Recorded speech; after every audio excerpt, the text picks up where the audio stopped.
Cordial saludo. Hoy presentaremos un caso clínico de fractura de radio medial en un paciente joven por causa de una caída manejando en bicicleta.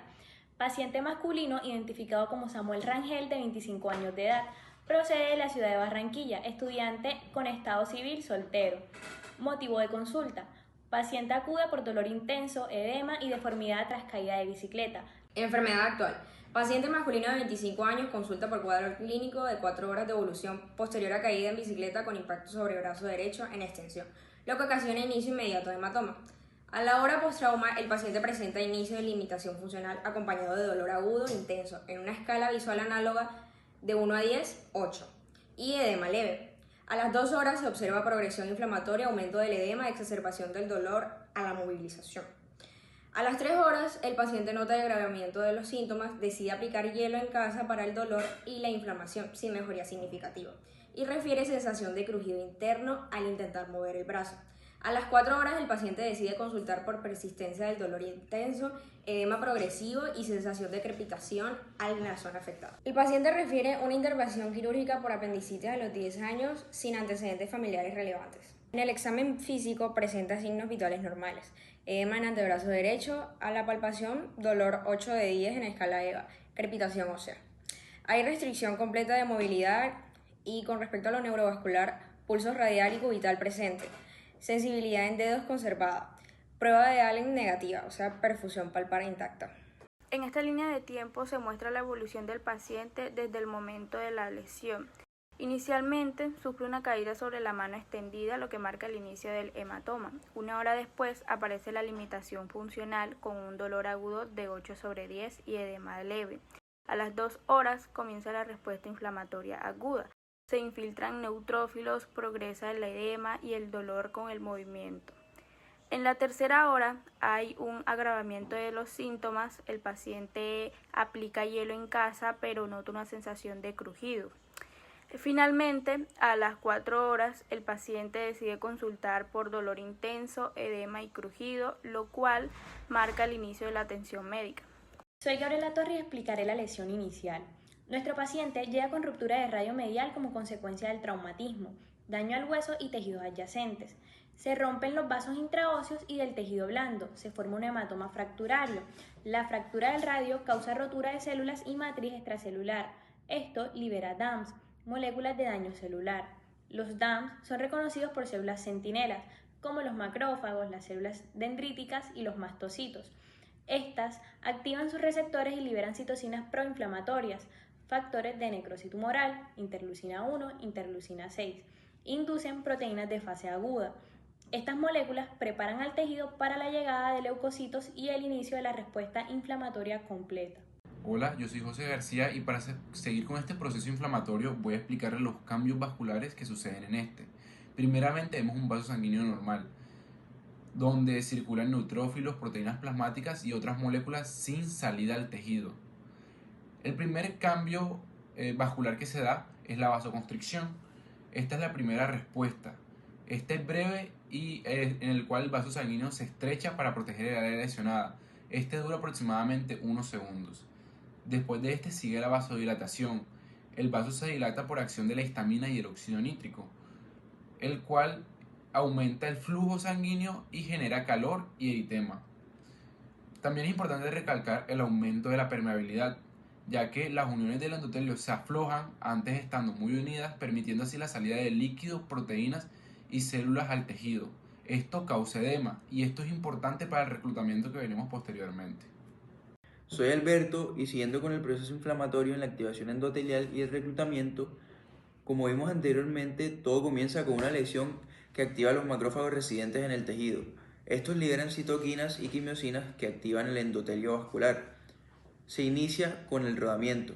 Los leucocitos se unen débilmente al endotelio mediante selectinas, lo que les permite ir frenando su movimiento. Se sigue con la adhesión firme. Las integrinas en los leucocitos se activan gracias a las quimiosinas y se unen a sus ligandos como ICAM1 y BCAM1. Posteriormente se da la diapedesis. El leucocito atraviesa el endotelio utilizando moléculas como PCAM1. Y por último, la quimiotaxis. Ya en el tejido, los leucocitos siguen un gradiente de quimiosinas hasta llegar al sitio exacto de la lesión. Soy Leina. En este dibujo podemos observar el agravamiento de los síntomas a nivel tisular. Podemos ver un área lesionada donde se ha acumulado un exudado inflamatorio que contiene proteínas plasmáticas, neutrófilos y células necróticas. Este es resultado de una respuesta inflamatoria aguda que causa edema, es decir, la acumulación de líquido, lo cual genera el dolor e inflamación. Los neutrófilos, como parte del sistema inmune, migran desde los vasos sanguíneos hacia el tejido dañado, cruzando el endotelio para intentar eliminar el daño celular. Este proceso explica el aumento del volumen, el dolor y la sensación de crujido que percibe el paciente. Les voy a explicar cómo se elimina la noxa durante la inflamación. Primeramente, en la quimiotaxis, el neutrófilo detecta las señales químicas, estas quimiosinas liberadas en el sitio del daño, y se dirigen hacia allá, siguiendo el gradiente químico. En la adhesión, al llegar, el neutrófilo se adhiere a la noxa usando estos receptores tipo TOL que reconocen estructuras del agente extraño. En la digestión, el neutrófilo envuelve al patógeno formando un fagosoma que lo aísla dentro de la célula. En la digestión, el fagosoma se fusiona con un lisosoma formando el fagolisosoma, donde enzimas y radicales destruyen a la noxa. Si este paso falla, la infección persiste y la inflamación se agrava, y es así como el cuerpo elimina la causa del daño para empezar a reparar el tejido. Soy Daniela y explicaré la fase de resolución. Primero, los monocitos salen del vaso sanguíneo en respuesta a señales de inflamación, como las citoquinas que vemos en el dibujo. Los monocitos migran desde la sangre hacia el tejido lesionado. Una vez en el tejido, los monocitos se diferencian en macrófagos. Estos macrófagos pueden activarse en dos formas, según el entorno en el que estén. El macrófago tipo M1, el clásico, produce las citoquinas proinflamatorias. Su función es eliminar patógenos, fagocitar restos celulares y mantener activa la inflamación. El macrófago tipo M2, el alternativo, se activa en la fase de resolución. Libera mediadores antiinflamatorios como interleucina 10, factor de crecimiento transformante beta, y además produce factor de crecimiento endotelial vascular, el cual estimula angiogénesis y formación de nuevos vasos. Factor de crecimiento transformante beta también estimula los fibroblastos en la formación de la matriz extracelular para la reparación del tejido. Mi nombre es Anthony Hernández y le hablaré sobre la reparación del tejido óseo. En esta parte, la formación del callo blando y callo duro. El callo blando es una estructura que está conformada por fibrocartílago y tejido de granulación. El tejido de granulación podemos encontrar fibroblastos, células madres, fibras de colágeno tipo 3 y tipo 2.